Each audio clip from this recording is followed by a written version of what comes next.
Pardon madame, combien consomme-t-il de charbon votre fer à repasser?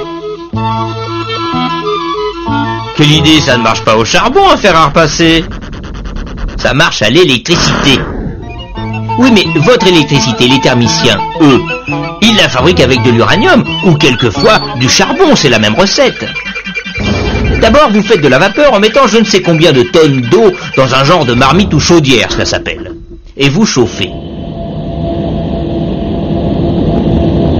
Je vous fais grâce de toute la tuyauterie. Réchauffeur, surchauffeur, resurchauffeur, pompe, que sais-je encore. Alors cela chauffe. Mais alors là, très très sérieusement. Cela peut aller jusqu'à 300 degrés et même 500 degrés. Dans ces conditions, la vapeur est assez comprimée. 70 fois et même 150 fois la pression qu'il y a dehors.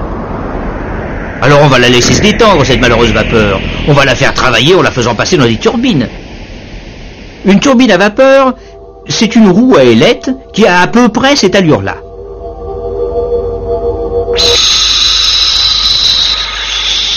Alors on retrouve notre vapeur à la sortie, complètement détendue, dans un deuxième récipient appelé condenseur, où naturellement elle se condense comme son nom l'indique.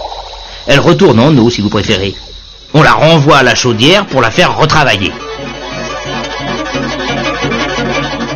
Chaudière, turbine, condenseur, vous voyez, c'est simple.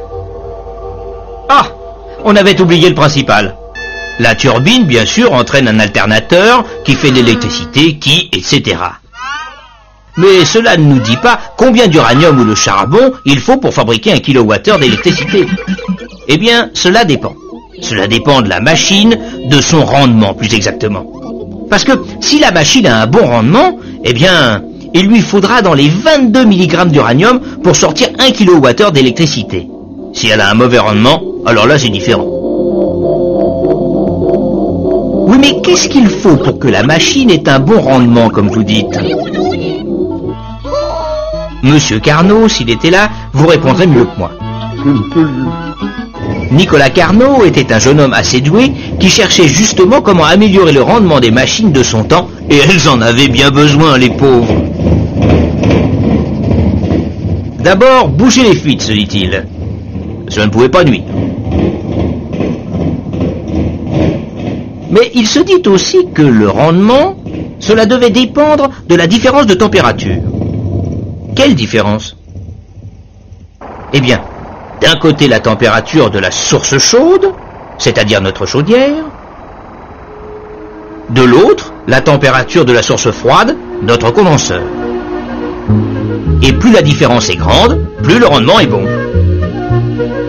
Alors, chauffer plus d'un côté, c'est bien, mais il faut aussi refroidir de l'autre côté.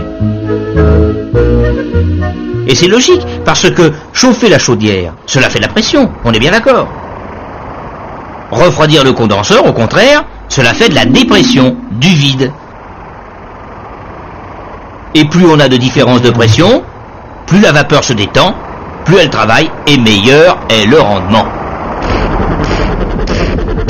Alors notre thermicien dans sa centrale, qui veut tirer le maximum de kilowattheures de son uranium, suit les conseils de Monsieur Carnot. Côté source chaude, on ne peut pas monter bien plus haut. Côté source froide, alors là, on refroidit le condenseur très vigoureusement avec un courant d'eau, ce qui fait toute une tuyauterie dont je vous fais grâce. Mais très vigoureusement, cela veut dire qu'il faut faire passer là-dedans des mètres cubes et des mètres cubes d'eau par seconde. Et ça ne se trouve pas sous le pied d'un cheval. Alors ne vous étonnez pas si les centrales s'installent au bord de la mer ou des rivières. C'est pour refroidir leurs condenseurs, pour améliorer leur rendement et tirer le maximum d'électricité de leur uranium.